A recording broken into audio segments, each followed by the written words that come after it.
دوستانو دا کهاوت خو به تاسو اورېدلی چې په افغانستان باندې د اوسه پورې چا هم قبضه نه ده کړې، که هغه سکندر اعظم او که هغه رشیا وه او د رشیا نه بعد که دا امریکا وه.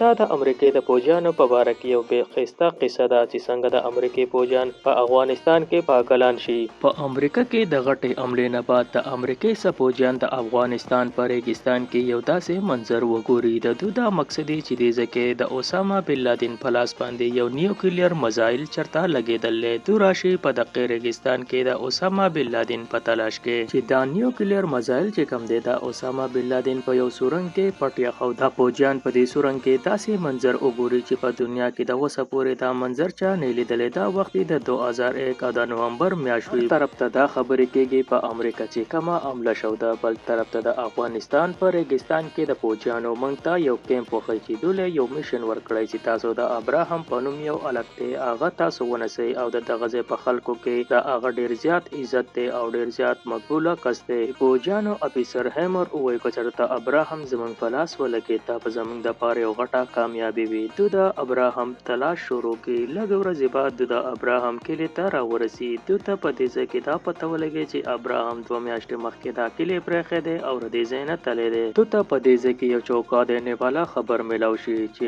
ابراهم هغه غر ته تللی چې هغې ته تله ناممکنه دي. په دې ځای کې د اماس په نوم یو کس هغه د ابراهم د پلار نه تپوس وکړي چې موږ د هغه پسې هغه غر ته ځو. د پلار یې ورته ووایي چې هغه غر ته اوسه پورې څوک هم نه دی تللی.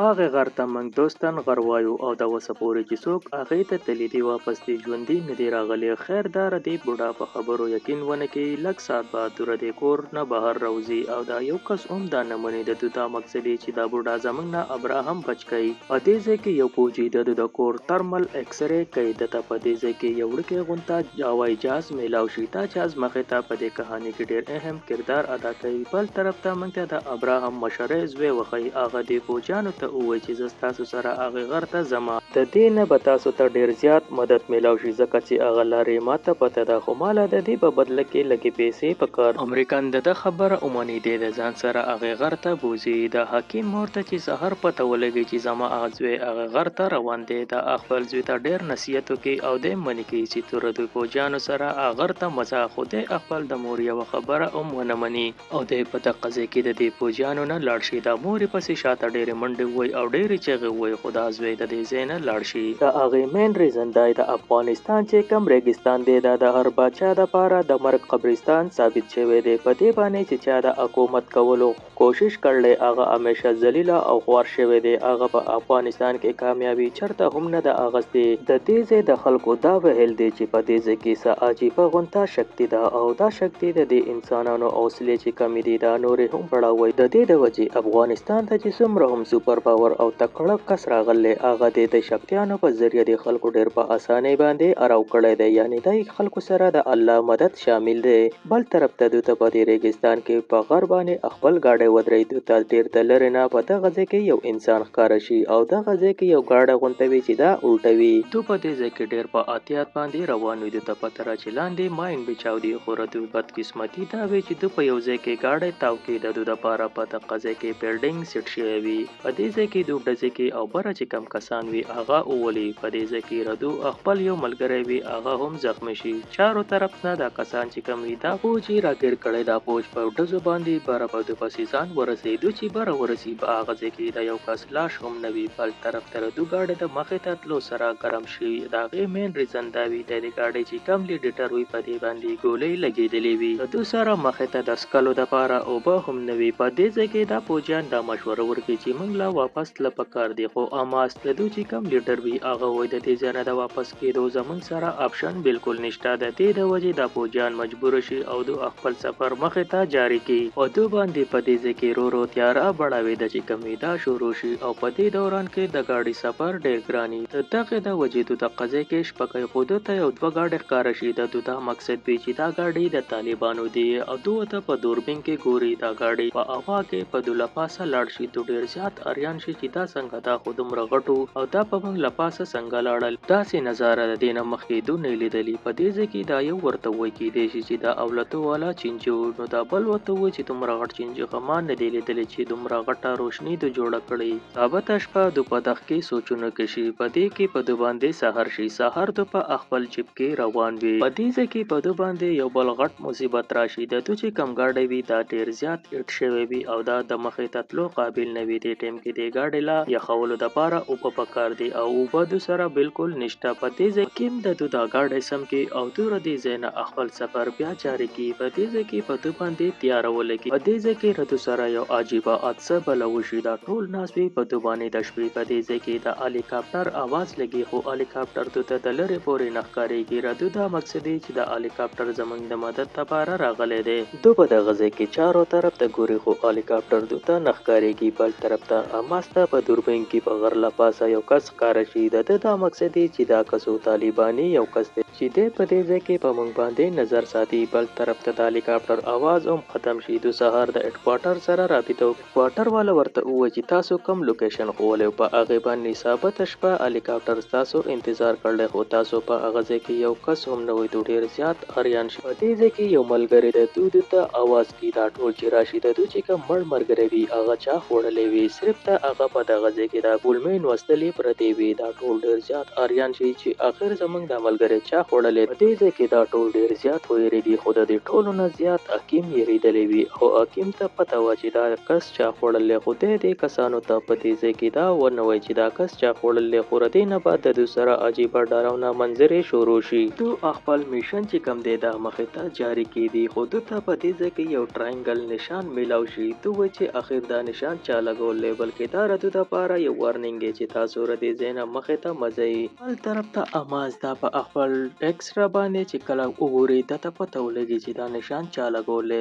د مخ نه پته لګي د خپل ملګرو ته د دې په باره کې ونه وایي. دا هم هغسې نشان وي څنګه چې د ته په کور کې دننه یو وړوکی غونته جاز میلاو شوی ضرور ده ته د دې راز پته ده خو د خپل ملګرو ته دا نه وایي. بل طرف ته د ګاډی خراب شوی او د ګاډي نه پیادل سفر په دغه ځای کې شروع کړي. دو ثابته ورځ مزلو کې دوی ته په یو غار کې یو سړی میلاو شي. دا سړی دو خپل د غار ته دننه راولي او دوی ته د څښلو دپاره اوبه هم ورکوي. دا سړی دوی ته ووایي چې تاسو د شپې په دې ځای کې لږ آرام وکړئ. په دې ځای کې حماس وګوري د بوډا چې کوم دی د 1900 سنچري د برټش وردي اچولي. دا وردي په دې ځای کې دا ټول فوجیان چې کوم وي دا اریان کې د دې نه لا پکې دا کمه وي چې حماس د برټش پوره ارمي دلته کې راغل وه. هغو په دې ریګستان تېرېدل. د هغو سره یو فیملي هم وه هغه ټول په دې ریګستان کې غیب شوي او د دې کسانو په باره کې چاته بالکل علم نشتی. په دې کې صرف یو کس پاتې شوی چې هغه هم دا بوډا دی ووایي چې ما په دې ځای کې داسې څه مخلوق لیدلی چې په دې دنیا کې د اوسه پورې هغه مخلوق چا بالکل نه دی لیدلی. په دې ځای کې حماس په دې خبره هم اریان شي چې دا بوډا په دې غر کې او په دومره سخته ګرمۍ کې آخر څنګه ناست دی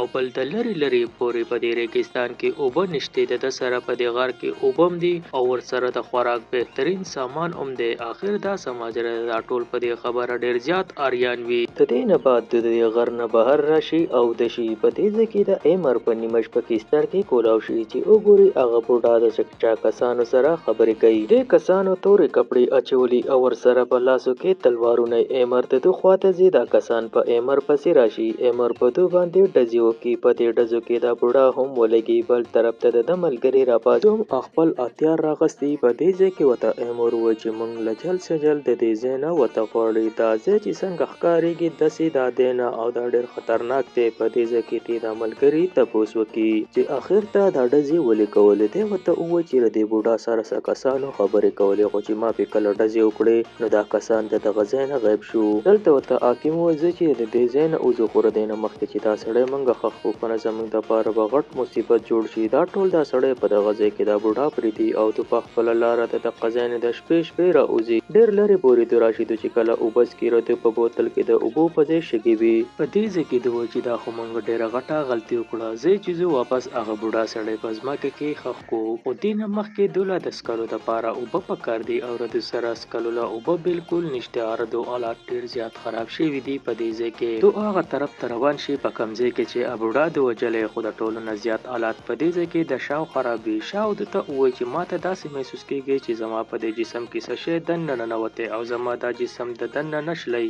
په دې دوران کې حاکم اخکزه وګوري په کمزې کې چې اوبدي د دو رونګټې چې کمی وي دا په دو ودرېږي. حاکم ډیر زیات ویریږي ولې چې د لږ وخت مخکې په دغه ځای کې خښسته اریالي و ونې وې هر طرف ته او چمنو او اوس په دې ټیم کې تش ریګستان پروت وي یعنی د اوبو نیم نشان په دغه ځای د اوبو نوم نشان نه وي. د حاکم نه دا پوجان ته پوسو کې چې دا سم اجر د حاکم وته و چې منګه داسې څه غلطي کړله او دا قدرتي شکتی دا منګ په یو تن دا وجنی په دې ځای کې حاکم د دې غر نخکته ورټوپ کې دا پوجان چې دا من نظاره وګوري د خو نظم کې وتختی. په دې ځای کې د اماس آلات ډیر زیات خرابي او د حکیم ته پته ولګي چې اماس ته ضرور په دې ځای کې سپته دا خو د منګ ته آل نه وای چې دا اخر سماجره ده. د حماس ډلې دا کمیشن چې وی دا سیکرټ وی دي د وجې د خپل ملګرو ته راتې په باره کې بالکل سونه وي. د د شپې خوبونه هم ورک شوي په ریګستان کې دوی ته سسپین غونته شیخ کار شي چې په ترمل کیمرې باندې د ایکس ری اوګي هغه کس په دغه ځای کې غیب شي. په دې ځای کې د خپل دی ملګری ترمل ایکس ری وخی چې دا یو ټرینګل دی دې ځای کې اماس دا فیصلو کې چې زه خپل دی ملګرو ته دا ټوله قصه صفا وکم. دی وته وای په 2000 کې چې کله موږ د طالبانو سره په دې ځای کې مقابله کوله نو په دې ځای کې دنیا ته قصي ساينونه لګېدلې دا ټرینګل کم کس چې به هم د دې ټرینګل خواته لړ هغه به ژوندې نه پاتې کېدو یعنی هغه کس په مړ کېدو. بیا منځ یو ځل د سټلایټ نه یو داسې نظاره ولیدا چې زموږ د خپل نظمکه وتښتېده یعنی موږ یو داسې جاز ولیدو چې هغه جاز په هوا اولتو د هغه جاز دا خاصیت په هغه کې چې به تک ناشته چې دا یو وخت نه به بل وخت ته په هغه کې تللی شوی یعنی د 2000 نه به 1985 ته یا 1990 ته تللی. زمونږ چې کوم مشرانو هغه دا کوشش وکړو چې دا جاز موږ په څه طریقه حاصل کو او په امریکا چې کومه عمله کېږي چې موږ دغه وخت نه مخکې ورسو او دا عمله موږ روکاو کو یعنی کو پسیده لفظونو کې زمانه ته پوسو کوي نو د توي ټایم ټریول یو هوایي جاز د دې د وجه امریکا دا کوشش وکړي چې موږ دا ټایم ټریول جاز حاصل کو نو موږ په پوره دنیا باندې خپل کامیابی چې کومه ده دا په بهتر ثابت کو. ګورنمنت ته د دې په باره کې بالکل علم او چې دا میشن څومره خطرناک دی بلکې زما په زرګاو پوجان په دې کې مړ شي یا مردار شي خو مالا سپسه طریقه دا جاز حاصلول لازمي دي ځکه د دې جاز نه به موږ ته ډېرې زیاتې فایدې میلاو شي. دې ځای کې ورته اماس ووایي چې دا میشن ځکه ما سیکرټ یې ښیو چې په دې ځای کې چې څه کېږي او زه دا ریکارډ کوم او دا شاته هډکوارټر ته لیږم. د دې د وجې ما ته اجازه بالکل نه او زمونږ هډکوارټر کچېرې موږ څومره هم خطر کې یو هغه موږ نه بچ کوي. د هغې مین ریزن دا چې د هغو چې کوم میشن دی دا به ناکامه شي. په دې ځای کې دوی اوده شوي چې سهار راپاسي ردونه د دوی مشر ابوجي چې کوم وي هغه ته غیب شوی وي بل طرف ته رد یو بل ملګری وي چې د راتلو قابل نه وي دوی په اوبه راولي او دوی حقې غر ته راشي. ادوشتن غر چې ورته ویل کېږي یعنی د کوم په باره کې چې دوی ته بوډا ویلو چې د رشیا پوره ټوکړې چې کومه وه د فوج هغه په دې غر کې غیبه شوې ده. په دې ځای کې دنیا اډوکي پراته دا د خبرې ثبوت دی چې بوډا چې سوي هغه بالکل رښتیا. په دې ځای کې د اماس په ډیوایس کې یو درې کسان د تخکار شي خو ته یو ملګری وي چې په دې باندې ګولې وچلې او لږ ساعت بعد دا کسان چې کوم اداره دې ځای نه غیب شي. په دې ځای کې اماس خپل دا ګوډ مرګره راواله او ردې ځای نه تختی خو دې د ځان سره دا نشي بوتله او د خپل د ملګری د غځای کې مرګ ته پریدي او د ډېرې غنټې مزلو کې اخر کار د تمغه ته په د غځای کې او بخکار شي د چې کله وبس کې د چیپ لاش ته په د غځای کې ښکار شي او په دې ځای کې په د باندې چکر راشي په د سترګې توريږي د په اسمان کې څه عجيبه غونته لایټینګ ښکارېږي. یو درې کسان د خپل ترمل ایکسره کې چې کله چک کې دا یو درې کسان وي او دا کسان په د پسې کتره کوشي او رته په دې تندې باندې دا کسان چې کوم دا په لاس کې دي او د دې نه بعد د سترګې په هسپتال کې کولاو شي. د سره په لاس کې هغه وړکې جازي کم جاز چې د بوډا د کور نه راغستلې یعنی په دې ټیپ کې دی هم پاگل شوی. بل طرف ته د خزو خي چې هغه د ارمي چیپ نه او د خپل ملک د فوج نه د مدد غواړي چې تاسو زما خاوند چې ارزه کې وي تاسو هغه را پیدا کړئ. په دې ځکه د اماس د خزي سره د اماس هغه ډایري هم وي هغه په دې ډایري کې هر سره لیکل دي ته ډایري خو ملاو شوی خو اماس وته نه ملاو شوی او په دې ټیم کې د اماس پته نه لګي چې هغه په کومه دنیا کې دی او د کوم خلکو سره دی. نه اماس ملاو شوی او نه د اماس ملګری دی خلکو ته ملاو شوی. دا بوډا خبره صحیح وا چې کم سړی دې غر ته تللې هغه ژوندې د دې نه واپس نه دی تللی. ګرانو کتونکو کو دا ویډیو د باندې خلک دلې ویډیو لایک دا چینل در سره ضرور سبسکرایب کړئ.